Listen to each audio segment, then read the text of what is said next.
샬롬 2025년 2월 18일 화요일의 더일 묵상입니다. 세상의 성공이 기다리는 곳이 아니라 주님의 소명이 부르는 곳으로 라는 제목으로 함께 나눌 말씀 누가복음 4장 42절에서 44절입니다.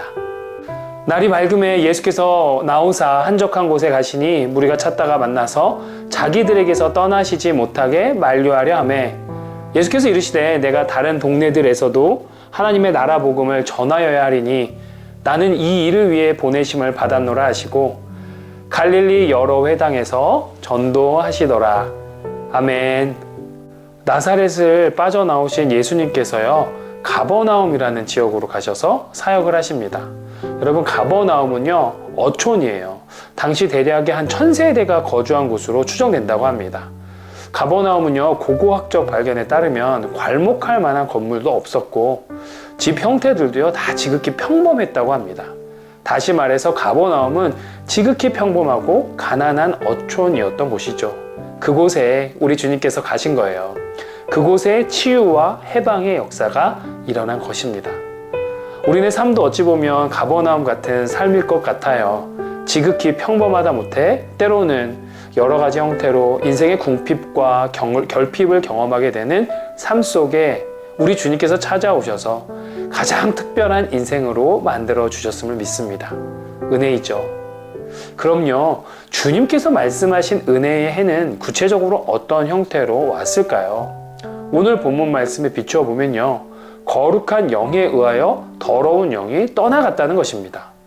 예수님께서는요, 말로만 가르치시고 끝내지 않으셨어요. 열병에 걸린 베드로의 장모가 있었죠. 그녀가 실제로 주님으로 인해 나음을 입었습니다. 그리고 그곳에 왕이신 예수님에 의하여 하나님의 나라 복음이 선포되었습니다. 귀로 듣고 눈으로 보고 손으로 만지도록 그 나라가 그곳에 임했던 것이죠. 바로 하나님의 은혜가 임했던 거예요. 세상을 창조한 성삼위 하나님의 그 말씀의 능력이 여실히 인간들 가운데, 인생 가운데 드러난 겁니다. 진짜 왕을 통해 사탄의 나라를 이기고 하나님 나라가 세워져 가고 있음을 오늘 본문 속에서 볼 수 있습니다. 그러하기에요, 그 은혜의 해는 거짓 말씀이 부정되고 참된 말씀이 선포되고 역사할 때 임함을 우리가 다시 한번 발견할 수 있다는 거예요. 오늘 본문 보세요. 더러운 영은 입으로만 예수님이 성령으로 충만한 거룩한 분이고 하나님의 아들이고 메시아임을 고백했지만 예수님께서는 그들을 향해 침묵을 명령하시고 쫓아버리십니다. 그의 말은 순종의 말이 아니고 불순종과 방해를 위한 말, 즉 거짓말이었기 때문입니다. 아울러 모든 영적인 존재가 예수님에게 굴복하죠. 악마가 시험하며 주님을 대적했지만 이기지 못했고요. 지금도 여전히 공중권세 잡은 이 귀신들은 주를 알고 두려워합니다. 주님의 잠잠하라는 명령에 입을 다물고 떠나라는 명령에 복종합니다. 그리스도를 주로 모신 사람은요, 그렇기 때문에 악한 영적 존재를 두려워할 이유가 전혀 없습니다. 그들은 오직 불신과 두려움에 기생하는 존재일 뿐임을 인식하시고요, 오늘도 담대한 하루를 맞이하시기를 주님의 이름으로 축복합니다. 옳은 말이 아니라요, 하나님의 말씀이 하나님의 나라를 가져옵니다. 대단한 능력과 신적인 지식을 겸비했다 하더라도 사람들을 구속하고 착취하고 괴롭히는데 그것을 쓴다면 하나님의 나라를 대적하는 사탄의 도구일 뿐인 거죠. 자, 이어지는 내용은요, 날이 지나 밝아올 때 우리 예수님께서 환호를 받을 때 뒤로 물러나 광야, 즉 한적한 곳을 찾으셨다는 이야기입니다. 사람들이 찾는 사람이 되기 전에 하나님께서 찾는 사람이 되기로 하신 거죠. 그리고 자신의 진가를 알아주는 사람들과 당장 도움이 필요한 사람들의 간곡한 잔류 요청을 마다한 채 하나님께서 부르시는 곳으로, 하나님 나라의 소식이 필요한 그러한 사람들에게로 떠나셨습니다. 다시 말해서 세상의 성공이 기다리는 곳에 머물지 않으시고 아버지 하나님의 소명이 부르시는 곳으로 나아가신 것이죠.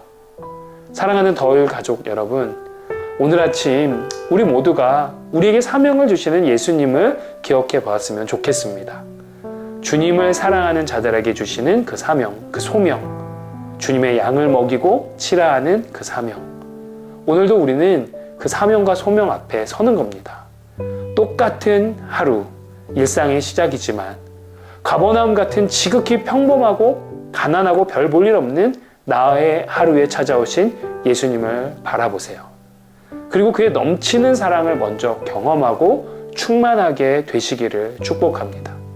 오직 그 사랑의 힘으로, 그 사랑의 능력으로 각자에게 허락하신 하루를 살아가시기를 소망합니다.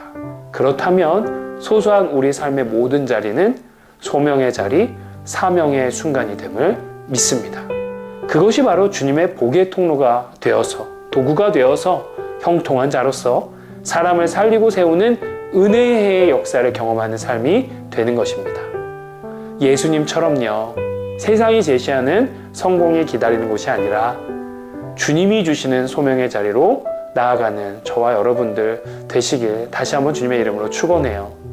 여러분들의 삶의 터전에서 주변의 희년, 즉 은혜의 해가 필요하고 억눌리고 힘겨워하는 사람들이 있습니까? 궁극적인 해결책이 되시는 우리 주 예수 그리스도를 전하십시오. 하나님 아버지의 그 사랑의 마음을 전해주세요. 그것이 주께서 오늘 우리의 삶에 맡기신 사명임을 믿습니다. 말씀에 순종하며 성공이 기다리는 곳이 아닌 우리를 부르시는 소명의 자리로 나아가는 여러분들, 정말 소중한 주님의 성도들입니다. 좋은 하루 되시길 축복합니다. 샬롬.